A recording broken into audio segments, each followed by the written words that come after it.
platform of the Marshall, Texas train station, the Amtrak attendant asked, "Are you boys running away from home?" I just looked at him, shrugged, looked at my brother, handed the attendant my ticket. He checked it, and I headed up the steps of the sleeper car to our room. Problem. The halls of the Amtrak train are very narrow, and my brother and I have big backpacks. My backpack caught the hall, flung me back, I lost my footing, fell to the ground, caught myself with my hands, and I stood up and exclaimed, "There's nothing to see here." Nothing to see. Geezo and I eventually found our room and began to figure out where to put these big backpacks. It was funny that I'm even here because my brother had planned this journey as a senior trip for him and his friends. His real name is Gary, not Geezo.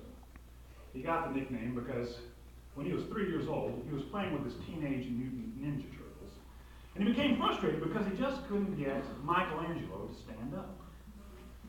And in that moment of frustration, he said, "Oh my jeez!" The name stuck. The plan was for Geezo and his friends to purchase North American rail passes and to see as much of the United States as they could in 30 days. The friends bailed. He still wanted to take the trip, so he called his big brother. Geezo is 10 years younger than I am, and from the time he was 8, he was an only child. And I had recently moved back to Marshall, and while we lived in the same town, we really didn't hang out much. So there was another great journey for me to embark on, getting to know my brother. And it could go either way. I don't know if he still idolizes me or not, but that's what I was told by my parents. When they told me that, I replied, "He does not." To which they replied by laughing hysterically.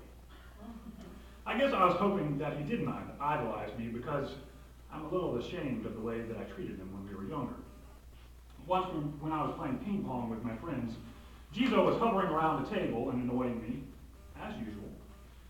He would take the ball off the table, and then he wouldn't give it back. And so after many such ball-snatching incidences, I kicked him. That was the memory that replayed in my mind when I saw him, and I wondered if he had forgiven me.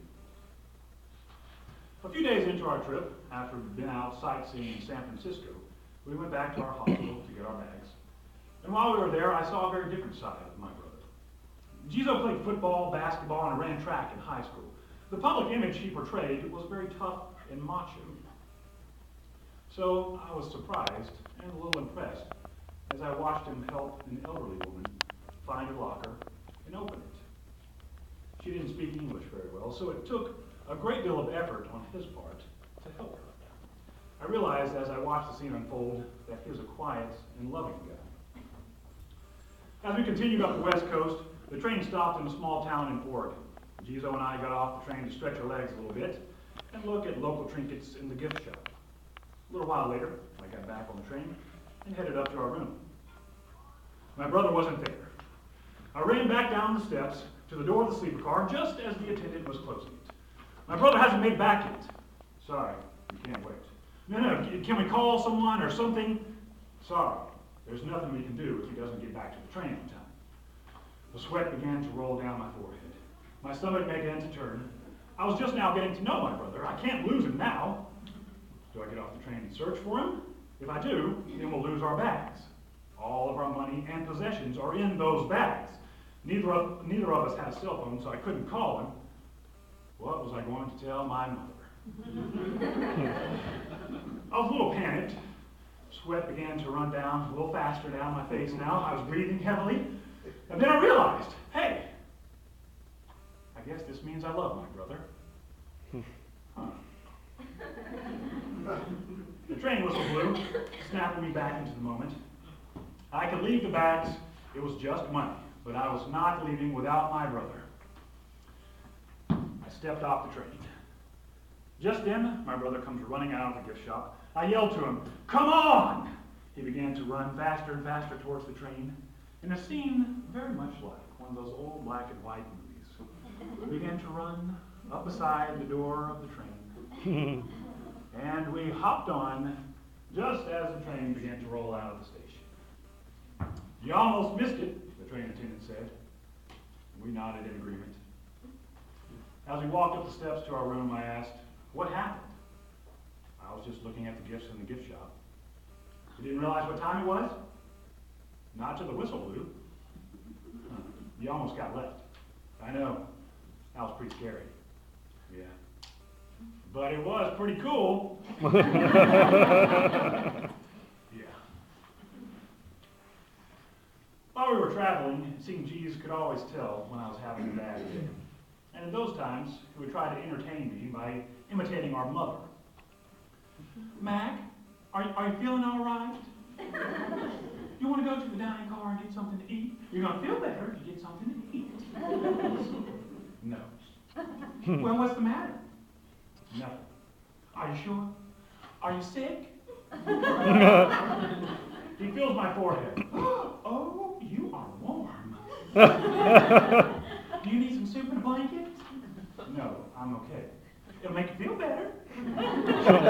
"No, I'm really okay. I'm going to run down to the dining car and I'll get you some soup." "I'm fine." "Well, you feel better if you're wrapped up with a blanket." "No, I don't want anything. Really, I'm fine." "Well, I'm sorry. I'm just trying to help. I'm trying to make you feel better." "I know. Thank you. You're welcome. But you would feel better if you got something in a blanket." I chuckled because this had made me feel better, and I appreciated him trying to cheer me up. He got me a blanket, and I felt better. During our time in Washington, D.C., we stopped to rest on a park bench after visiting the Washington Monument. Then it happened. Geezo touched a squirrel. He'd been trying to touch one our whole trip, and it finally happened. He just knelt down, he held out his hand, and the son of a gun came over to it. It was amazing. I mean, I knew people had been feeding the squirrel his whole life, but it was still amazing. I mean, right there in front of me was a connection between man and nature. It made the hair on the back of my neck stand up. After that, we just walked back to the hostel, grabbed our bags, and caught a cab to the train station. Once on the train, the reality set in. We were on our way back home. As we rode the train for the last time, listening to the clickety-clack of the rails, Geezo finally broke the rhythm. "I don't want to go home." "Why?" "Because that means we have to go back to Marshall." "Yeah, we do have to go back to Marshall. Some people call Marshall the asshole of the world. Others call it the pimple on God's ass, but I just call it purgatory."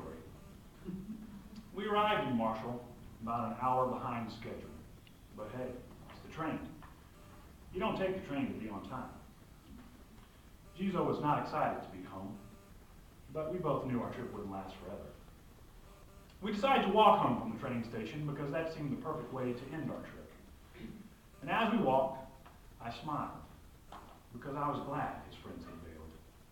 I was glad I had the opportunity to get to know my brother.